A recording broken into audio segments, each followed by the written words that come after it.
Okay, I've been working on little Thomas's head, and I've thickened up some of the hairs on the top here, and also all the way around and at the crown. And one of the ways that I've done that is by doing a series of Ys. Let's see if I can get the right angle here. Can bring a hair down and then bring another hair into it, and just keep kind of doing that all the way around the head in just random places, anywhere that it looks like it needs some thicker hair or some more dimension to it.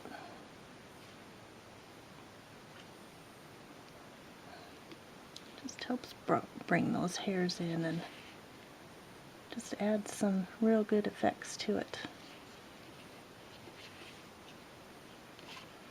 And of course you could see that one could go on and on and on painting a head of hair.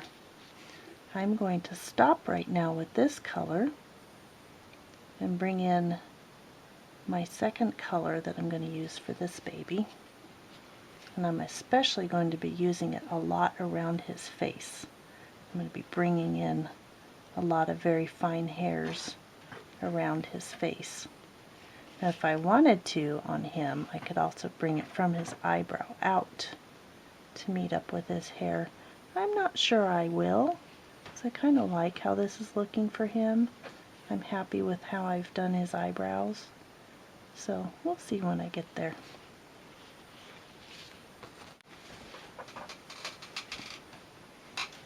Okay, for the second color, I am using the Light Flesh color and a tiny, tiny drop of the nail and blush color, and of course my Ultra Matte Gel. What I want to create is what I call a pinky flesh color. This color is so wonderful for creating dimension in the painted hair on your doll. I'm going to do that, and then of course add my water.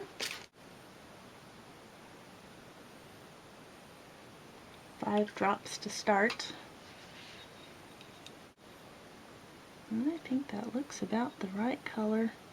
Just has a hint of pink in it, but I won't really know for sure until I test it on the back of his head.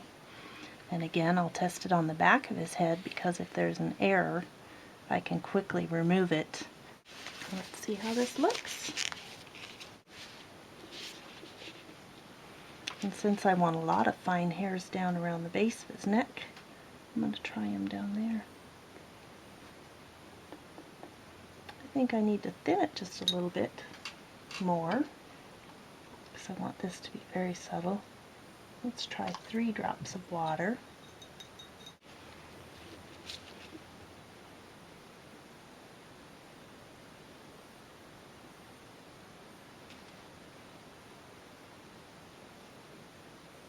You might need to thin it just a little bit more. We'll see if it's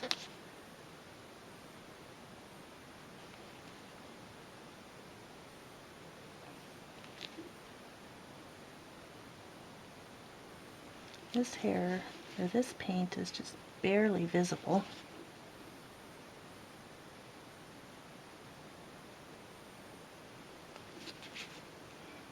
But I love it for building dimension. Oop, it's a little too thick. In fact, I think I will just thin that maybe 2 more drops. 1, 2.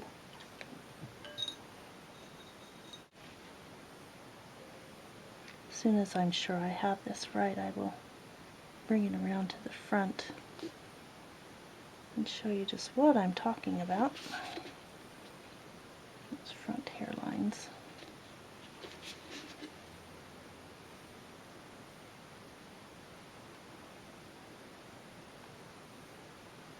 Yes, I think I'm happy with that.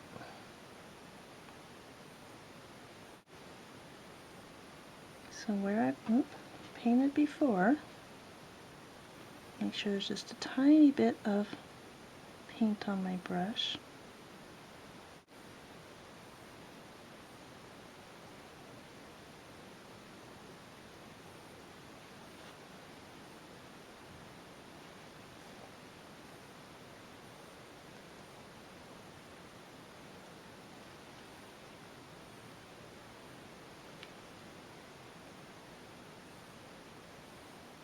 And I can bring these out further than my brown painted hair.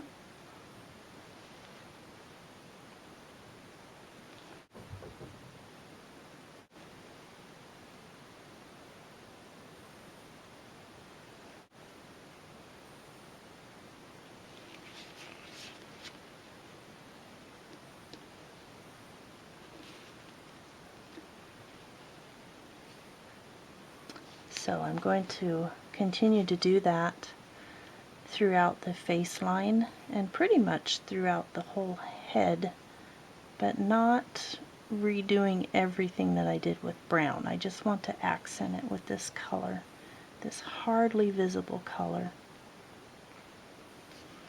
And I have just gone all over his head and put random brush strokes and just have given that hair a dimension. Now if I had left some of this bald, I would have used this color a lot in that area.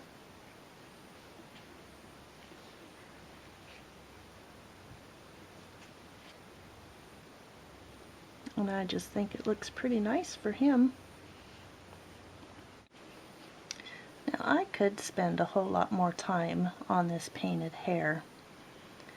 I could make all of this a lot thicker with more strokes, but because this baby was used as a sample baby for the new Art and Magic waterborne air dried paints, I didn't want to cover up a lot of the detail on his head to show what these paints can do. And by adding more hair, it would certainly do that. I could bring in a black color and then more brown and just continue to build on that hair. And then of course bring in more of that pinky flesh color. That is always so wonderful for adding nice detail to the head. But with this amount of hair, I think Thomas looks beautiful. Very beautiful. And then look at the difference between the two techniques of hair. This is definitely a better head of hair. This was done very, very quickly. This took me about 2.5 hours or so to do that head. Big, big difference.